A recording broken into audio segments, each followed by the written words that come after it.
membuat video podcast tentang teori belajar sosial dengan saya Mutiara Ningsa Yudiga NIM 110 dan rekan saya Safa Junaviasari NIM 113. Saya Dita Ayu Pratiwi dengan NIM 112. Saya Salma Diwatia Sarani NIM 109. Teori belajar sosial adalah teori yang mengedepankan perubahan perilaku melalui pengamatan. Harus ada pemodelan yang dijadikan pengamatan bagi individu belajar.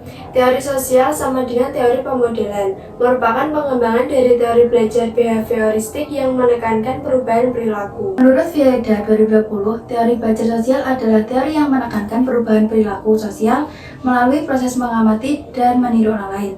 Teori ini mengemukakan bahwa keadaan lingkungan yang dihadapi secara kebetulan dapat mengaruhi perilaku seorang melalui pengamatan mereka atau modifikasi kondisi lingkungan dan menerapkannya dalam perilaku mereka. Contohnya, Bapak dan Ibu guru. Memberikan pujian pada siswa dapat mempengaruhi siswa lain agar meniru perilaku positif tersebut. Mengubah perilaku dan cara berbicara merupakan mereka melalui pengamatan. Teori belajar sosial adalah observasi dan pemodelan, juga dikenal sebagai observational learning atau modeling learning. Mirip dengan teori belajar behavioristik, pembelajaran pemodelan mengutamakan pengamatan dan peniruan siswa. Siswa dapat meniru model melalui bahasa, teladan, nilai, dan lain-lain. Siswa mendapatkan kemampuan dengan kepuasan, respon positif. Proses pembelajaran melibatkan perhatian, ingatan, meniru perilaku, dan respon positif. Dalam kelas, kita bisa menerapkan teori belajar sosial dengan cara membawa siswa ke lokasi bersejarah seperti Goa Selarong untuk mengamati tempat persembunyian Pangeran Diponegoro jika tidak bisa cari video atau gambar detail lokasi. Dengarkan sejarahnya, tumbuhkan rasa prioritas siswa. Teori pembelajaran sosial adalah perluasan teori belajar perilaku tradisional yang dikembangkan oleh Albert Bandura pada tahun 1986. Teori ini menekankan efek isyarat-isyarat pada perilaku manusia dan proses mental internal. Asumsi awal teori Bandura adalah manusia bisa belajar dan menjadi fleksibel dalam perilaku. Pengalaman tak terduga merupakan titik pembelajaran utama. Manusia belajar lebih banyak melalui pengamatan perilaku orang lain daripada pengalaman langsung. Bandura yakin bahwa mengamati memungkinkan manusia belajar tanpa berbuat. Belajar manusia dengan mengamati perilaku orang lain. Vicarious learning adalah pembelajaran melalui pengamatan orang lain. Ini menggugah konsep behavioris yang menganggap faktor kognitif tidak penting dalam pembelajaran. Orang yang belajar dengan mengamati fokus, mengkonstruksi gambaran, mengingat dan menganalisis dan membuat keputusan yang mempengaruhi pelajaran. Bandura tidak mempercayai penguatan sebagai esensi pembelajaran. Penguatan memfasilitasi pembelajaran, tapi bukan syarat utama. Yang utama adalah mengamati model-model dan pengamatan diperkuat. Secara penerapan, teori belajar sosial Albert Bandura dalam proses belajar mengajar mengaitkan pembelajaran dengan pengalaman siswa. Menggunakan alat pemusat perhatian seperti peta konsep gambar dan media visual lainnya. Menghubungkan pesan pelajaran dengan topik yang sudah dipelajari, menggunakan musik dan menciptakan suasana riang.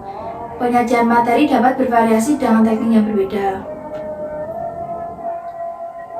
Kecerdasan dan proses mental kognitif individu dalam konteks sosial. Teori ini turunan dari behaviorisme dan lebih memanusiawi dan dapat diterapkan dengan lebih baik sekarang. Social Cognitive Learning Theory adalah teori belajar yang dikembangkan oleh Albert Bandura. Teori ini fokus pada aspek kognitif dari pikiran, pemahaman, dan evaluasi. SCLT mengatakan bahwa perilaku manusia dipengaruhi oleh interaksi antara kognitif, perilaku, dan lingkungan. 1. Manusia bisa belajar lewat dipengaruhi oleh interaksi antara kognitif. Observasi. User dapat belajar dengan menonton orang lain. Kondisi mental penting dalam pembelajaran. Ketaatan mental individu berperan belajar tidak selalu mengubah perilaku individu. Teori belajar sosial mengintegrasikan teori behavioristik dan kognitivistik dengan memperhatikan perhatian, memori, dan motivasi. Pandangan Lev Vygotsky menyebutkan tentang konsep scaffolding, yaitu membantu siswa dalam belajar dan mengembangkan keterampilan mereka dengan dukungan guru dan teman. Teori ini cocok dengan model pembelajaran kooperatif di mana terjadi interaksi sosial antara siswa dan siswa serta siswa dan guru dalam mencari konsep dan solusi masalah. Teori ini menyatakan pentingnya peran model dalam belajar di mana individu meniru perilaku dari model yang dianggap berkeahlian. Selain itu, teori ini menekankan pentingnya penguatan dalam. Dari rangkuman teori belajar sosial tersebut, menurut kalian, bagaimana cara mengatasi tantangan dalam penerapan teori pembelajaran sosial? Oke, menurut saya hal ini dapat diatasi dengan menggunakan media pembelajaran yang menarik dan sesuai dengan minat peserta didik. Jika teori sosial diterapkan lebih efektif, dilaksanakan di skala yang besar atau yang kecil. Menurut saya, teori sosial yang diterapkan dalam skala besar dan skala kecil memiliki perbedaan dalam pendekatan dan dampak yang dihasilkan.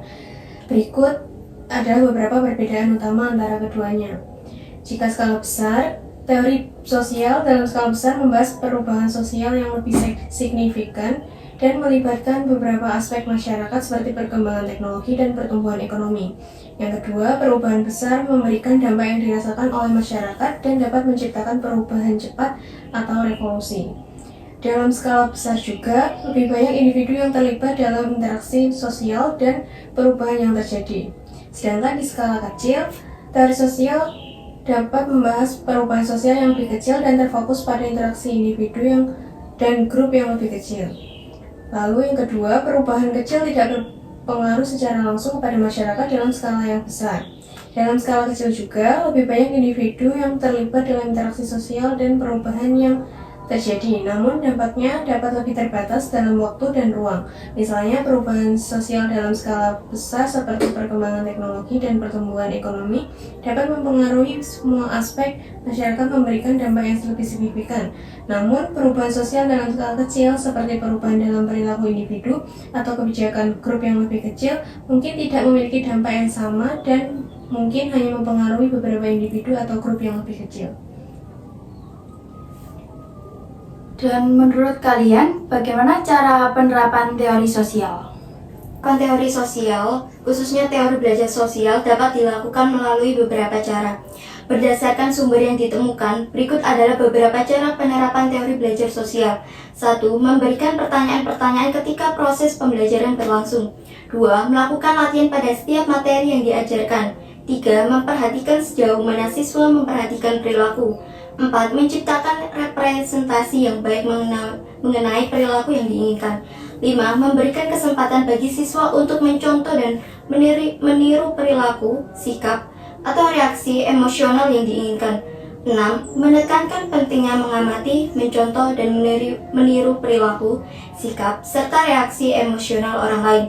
Dengan menerapkan cara-cara di atas, diharapkan teori belajar sosial, khususnya dalam konteks proses pembelajaran, dapat diimplementasikan secara efektif untuk mempengaruhi perilaku dan interaksi sosial.